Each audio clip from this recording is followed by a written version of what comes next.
isn't that big, so if you would like to, move closer, that's fine, but whatever. This is still, I say the crowd's not that big. We're used at our workshops to have 4 people. So this is a huge workshop as far as we're concerned. What we're here to do today is to respond to the recommendations that was given to us by the Residents' Voice Group at a meeting we held with them on, I believe it was the 20th of August. There was a lot of, if you were at that meeting, there was a lot of information, there was a lot of background information given. We may discuss some of that, but because of the time restraint, we could very possibly be here 4 hours or more. We're not going to spend a lot of time dealing with the background information. We're going to try to zero in specifically on the recommendations that we were given by Residents' Voice. We have not discussed this among ourselves. We've not met. I think individually, we've all probably have reams of comments we'd like to make, but this is the first time that the board has sat down to discuss any of these issues. So I'm not quite sure where we're going to end up going on any of these things at this point. We don't intend to pass any motions. This is not a town hall meeting, so there's not going to be give and take between us and the audience. It's just that because of the nature of the beast and the time restraints, we just can't do that. We have no mic set up where you can come up and ask questions and so on. I'm sure we'll hang around later. If you have any questions, you can feel free to ask us. So with that, we will get started. The first area, Residents' Voice had divided their presentation into 5 areas. And the first area that they presented to us was food and beverage subsidies. And so what I have down here is I have their recommendations. I'll read the recommendation and then I'll open it up for the board to discuss. Now their first recommendation on food and beverage was stop the "we are a private club" mindset. Do I have anyone who wants to go with that? Ralph. Excuse me, I'm losing my voice already. Before I jump into this, let me just say a couple of things. This is a workshop for the board of directors. You folks are bystanders and watching. That means you're going to hear some things that are probably going to tee you off a little, because we're going to say what we think and what we believe, not necessarily what you want to hear. And me in particular, I like to do that. I call it throw a hand grenade into the room and see who jumps. And so that's how I approach all of these issues. First of all, I like to be blunt. And to be blunt, I consider this particular recommendation a trivial issue. I think we are a semi-private club, whether you want to believe it or not. We're deed restricted. You've seen the issues in the paper on what that means. We're Fairfield Glade Community Club. It's a 501c4, and it's made up of members, a member being a property owner. Not a resident, that's a resident member, but a property owner is a member. Now, what does that mean to be a semi-private or deed-restricted club? It means we're allowed to differentiate things for public. We can't stop the public from coming here. We can't stop the public from using our facilities, but we can charge them different fees and give them different priorities on that thing. So there's a difference between public and members in terms of fees. We can also control the activities, such as we don't allow camping on empty sites. We don't allow picnicking on empty sites, on empty member sites. One of our pools, as a matter of fact, is kind of controlled, and it's meant to be an adult pool. Not everybody can use. Dorchester Pool is primarily an adult pool, whereas the other pools, the public can use them as long as they pay the fees and everything. So that makes us a semi-private club, so it's kind of hard to say that we can't have a private club mentality. It has to enter our thinking in terms of some of the things we do. Not in terms of giant size entry fees like a private club might have, or other things like that. However, I mean, I believe in thinking outside the box, if you want to use a mundane term. And therefore, to just take the word private club out of my thoughts and discussion is ridiculous, because there are portions of it that are absolutely apropos. More than just F&B, the entire community. Therefore, Mr. Chairman, my suggestion is this is a trivial matter and no action to be taken. Okay. Thank you, Ralph. Any other comments? Right here. Oh, yes, I'm sorry. I just would like to add to that, how many people do you see from Crossville who come to our restaurants? How many people from Cookville do you see come to our restaurants, but we go to their restaurants? And so therefore, it really is semi-private for residents, members, and our guests, is that, as Ralph said, that they're not welcome, they just don't come. So therefore, our revenues are based on what we have right here, not the same revenues that public restaurants have access to. Thank you. Yeah, John? I think the reason for this recommendation is definitely focused on food and beverage. That's the section that it's in. Also, it's, I believe, to do with the subsidies. So I think the intent is to stop using the word private club and use the word for-profit restaurant instead, because I think that's the only alternative. We're not an incorporated city, so we're not a government entity. I don't know what other entities we would be. If we do away with private club, we could change it to semi-private, but I don't know that that's a difference without a distinction. But we're certainly not a for-profit, which I think is what's driving the recommendation. Mm-hmm. So I just wanted to make that clarification. But yeah, I'm kind of against the recommendation because I don't know what we'd substitute instead. Yeah, I know when I saw this question, I did some thinking about it, and Sharon and I oftentimes go to Stonehenge, and we try to walk around the tables and talk to people and introduce ourselves and so on and so forth. And in the last 4 years, I don't believe I have ever met a couple or a group that say, oh yeah, we live in Crossville, we come out here to eat lunch. They're always either residents and or resort guests. So yeah, in reality, it's not like an Applebee's or a Cracker Barrel where we get traffic off of I-40. You know, they're not going to drive into Fairfield Glade to have lunch on the way to Knoxville or Nashville and this type of thing, and so on. So yeah, I kind of agree that we're not technically a public, open to the public. We are, but yet the public doesn't use it. But I don't think that's the driving force behind the question or the recommendation. No. I believe that the reason it's there is to say that subsidies are unacceptable. We have to make a profit. Yes. And I just don't accept that. Yes. Okay. Yes, sir.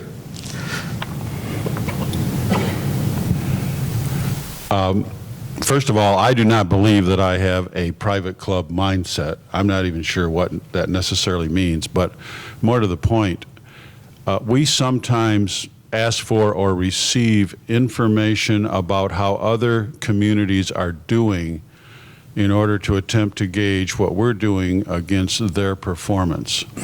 And we try to get that comparative data from communities that are as close to ours in terms of what we do and how we're set up. And secondarily, we sometimes get input on truly private clubs. And for my purposes, a private club to me is a country club where you have to be a member to show up and eat in the restaurant, which, as you gentlemen are, and Jeannie are saying, we sort of are, but really closer to not. So my point is that although I don't have a private club mindset, I don't think there's anything wrong with obtaining and reviewing performance data from other communities. I think I have, and I'm sure all of you have, the ability to distinguish a truly private club from one that is closer to us in terms of gauging our performance. But that's the only place that I'm aware of where the private club issue comes up, other than obviously, John, what you're talking about is in the context of food and beverage, subsidies versus for-profit. And of course, I concur with you. So my position is I'm not prepared to take any action on this recommendation. Okay, thank you.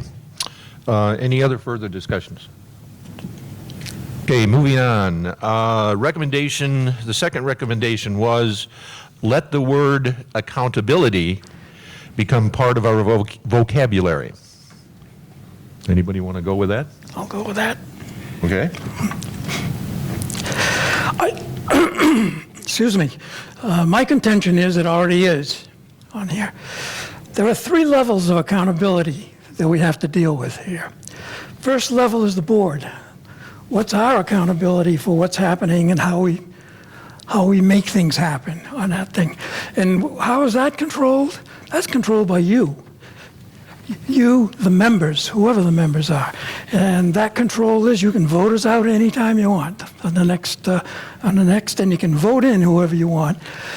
Now, that's a slow accountability in that it takes, years of action before you see immediate type results. But that's the level of a board accountability.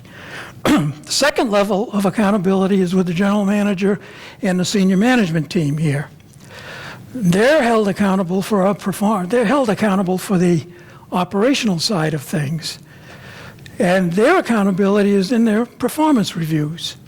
Mm-hmm. And the performance reviews here are quite extensive. You might not believe it because we don't do things in the paper on performance on here. But I personally spearheaded the general manager's review this past year, with, of course, with the help of all the board members, of which when we do that review, F&B or F&B subsidies or F&D, anything to do with the operations is one part of the review, 1/8 of the review, as a matter of fact, because there are golf and there's tennis and there's all kinds of other things. So when you say accountability, yes, the managers are accountable, but they have more than one thing on their mind on here. And then the third level of accountability is you, the members on here. And what are you accountable for? You're accountable for covenants, understanding what they are. You're accountable for understanding of policies and pushing for change if you think it's necessary. You're accountable for the procedures to have things done. The country club here, most country clubs are pretty specific in that type of things. But we're a community club, and we operate like the IRS does. IRS says that ignorance is not a defense. So when you come into meetings and you write memos and you write letters to the editors and you appeal motions, we don't accept ignorance as a rationale. That's your responsibility to understand the environment you're working in. When you moved in here, you should have understood that or done the research to do it. So that's the 3 levels of accountability we're dealing with on here. And here, I suggest this is already ingrained in our thinking. I mean, we understand the word accountability. We're not high school students where I don't even know how to spell it. I know how to spell accountability. So it's already ingrained in our thinking, and I say that there's no action required. Okay. Other than to keep focusing on it. Okay. Any other comments? Yes, ma'am. I just have one more about accountability, and yes, we do feel that we have that in our vocabulary and that we're using it.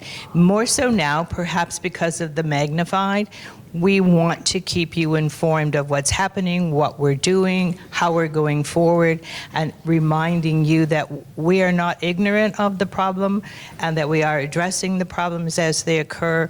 And hopefully the magnified and other means of transparency, which we'll talk about later, will keep you aware that we're working on it.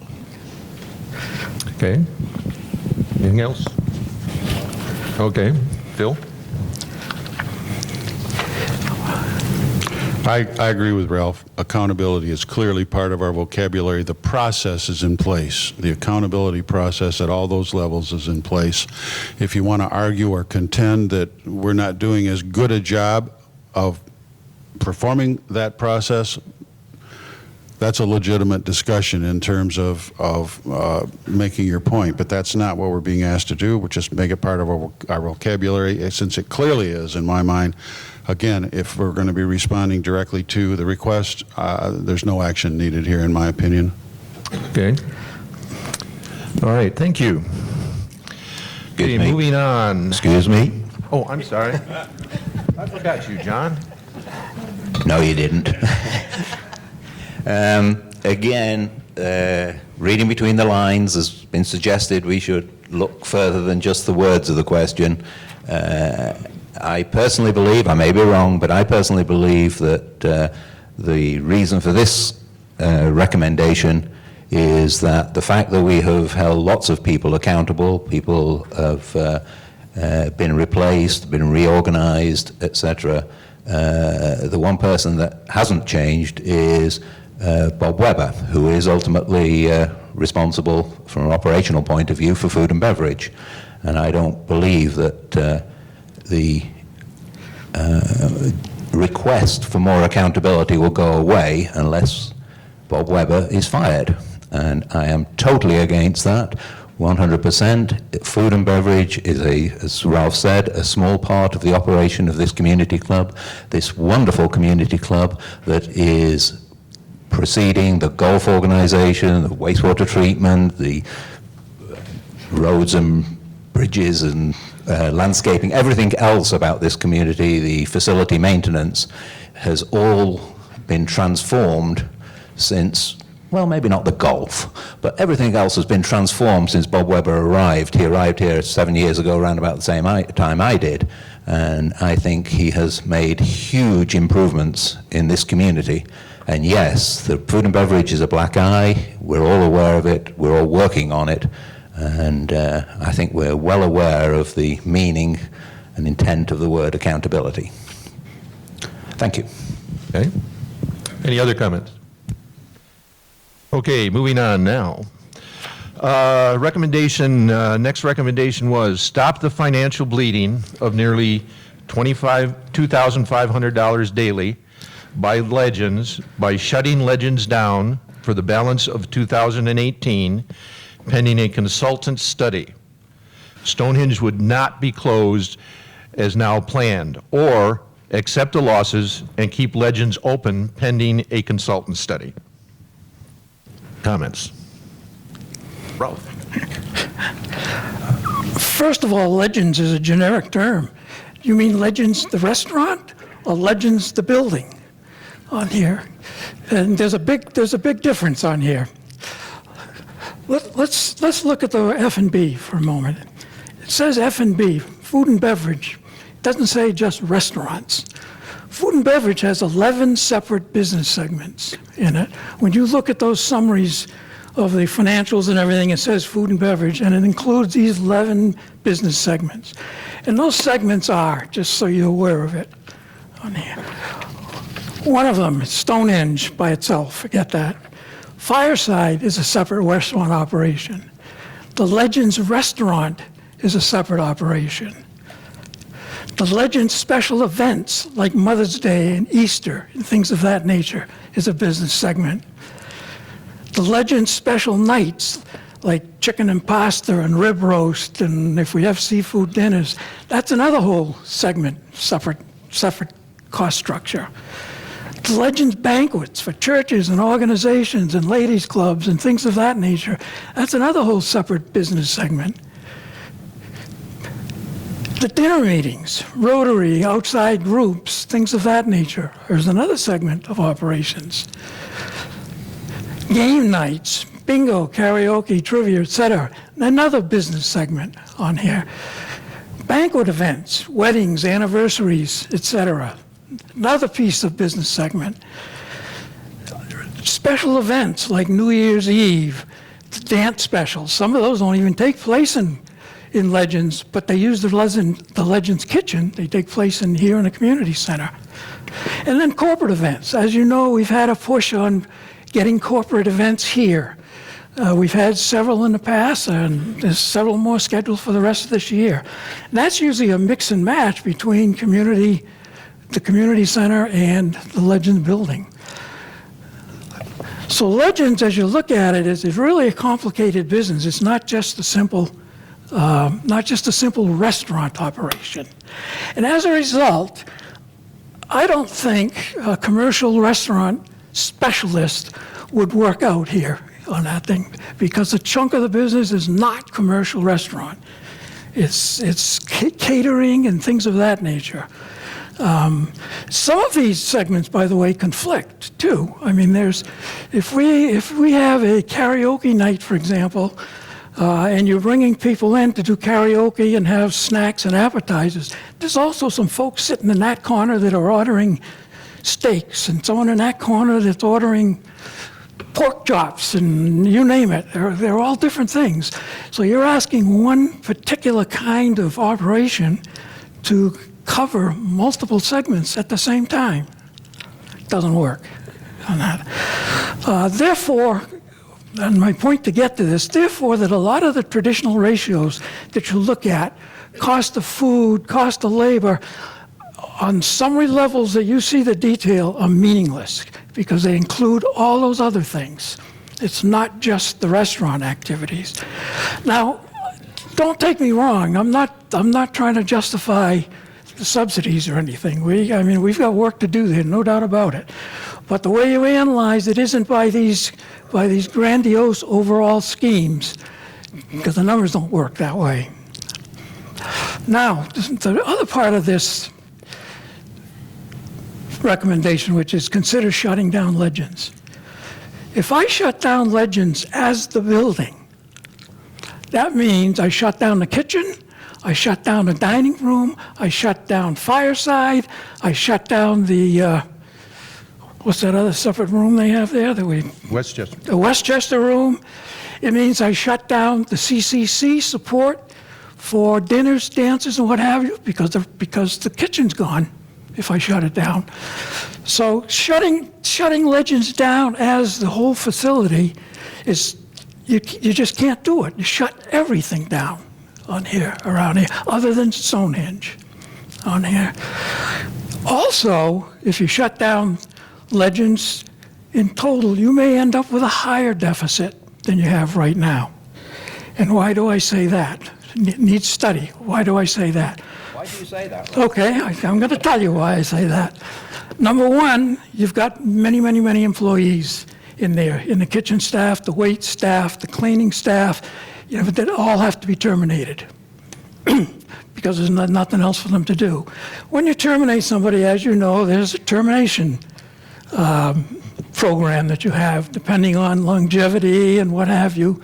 And so there'd still be some expenses for a while, maybe not long, but for a while, for people that you lay off. Second thing that might hit you, and we're talking about unintended consequences here now, is increasing the costs on the revenue. Because the volume costs that we get now between Stonehenge, Fireside, and Legends would go away. You'd only have costs for Stonehenge, for food. So you might lose something there. And I'm saying might on that thing. And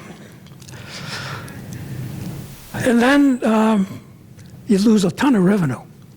And I say a ton, it means you lose all the revenues for all these special events and that sort of thing if we shut it down. Now there's a halfway point here from complete shutdown, which is to stop serving meals at Legends, the restaurant. And we can look at that on that where you just say, no, you can't have a la carte in Legends. You have to go to Fireside, something like that. Excuse me, I'm losing my voice again. But if you do that, and I think we'll probably try it, but if you do that, it means the customer satisfaction is likely to decline because now you're going to have wait times. When you come in and you go to a Fireside, you may have to wait on that thing. And now you're going to have those separate kinds of unintended consequences.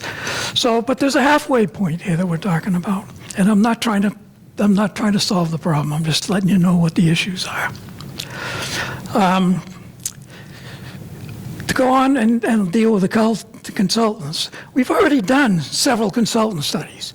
We did one last year. We've done one in the fall. We just did a little bit of a study for members' desires here this past spring. You just don't seem to like the results of the consultants that we pick and that we do on here. So, I mean, yeah, all right, we can pick another type of consultant. One thing I would say on a consultant is I absolutely positively don't agree with a consultant that's not familiar with this type of environment. And if I brought in the manager of Cracker Barrel, you think it would do any better? No, because Cracker Barrel doesn't do all these other 10 segments besides run a revenue on here. So that in my mind is just not necessary. When we did the surveys, the main issues came up to be quality and service. That was number one. And then number two is the cost of food. I could take the cost of food to zero and it won't take away the subsidy. The cost of food is less than the whole subsidy on here. But the member issues are valid. I mean, they come in, they don't like the service, they have long waits, and we agree. Labor is a number one issue right here, right now. Labor availability and labor training. The availability issue is twofold. One is that the hourly type people don't like, how do I say this nicely, don't like coming out here because they're only getting a certain wage. They got to drive 15 miles each way if they come here from Crossville. Not only does it take them a half an hour to get here, but it's 15 minutes of time on here. So it's not like I go out. It's not like being in Cookville where I've got a ready labor market of the school and people like that. So we have a labor issue here no matter what. And why do you think you see all those now hiring signs in Crossville? They've got the issue there too. It isn't just here on here. So some of those issues are labor, and we got to find a way around them somehow. I don't know how yet, but we go through it. So this isn't just a simple thing of shutting it down and saving money. There's a lot of these ancillary issues you have to deal with. As far as actions to be taken, I got one here that's a little different from the others. Well, I got three actually, but the first one is a little different from the other one, which is to determine and document the reasons for F&B in a community such as ours. And when I say reasons for F&B, there are more reasons for food and beverage just to make you happy to be able to leave your house and go to the restaurant and have what you have whatever it is you want. There are more reasons than that. There's a reason for our guests to have availability to be able to go to 3 different meals if they want in here. And our guests, in my mind, are almost as important as our members. And I say members, and then there's resident members and so forth on that thing. Secondly, so I think there really does need to be a good description, a good statement of what the philosophy is of food and beverage within Fairfield Glade. Secondly is to determine in detail the results of a total shutdown of Legends. I mean, we really do need to look at the numbers and understand what it is. And we also need to determine the results of a restaurant shutdown, but not all of these other side segments. And what if we just stop serving meals in Legends? And if you want an a la carte, you have to go to Fireside and Stonehenge. So there's 3 parts of actions that I have here. The documentation of reasons, the results of a total shutdown, and the results of a controlled type of shutdown. Okay. Any other comments? John? Just got a question for Ralph. Yeah. Do you agree with the recommendation or not? Do I agree? No. Yeah, I know it's a trick question because there's 2 parts to it anyway. But Yeah, I don't agree with either part of the with either. recommendation. You don't think we should have a consultant at all? Pardon? You don't think we should have a consultant? No. I think we've done 2 consultants and we've got The next results. question will deal with that. Okay, all right. Yeah, my take on this, as far as Clothing Legends is concerned, is that realistically, if we did that and we kept Stonehenge Grill open without Legends, Stonehenge Grill, quite honestly, can't handle all the dining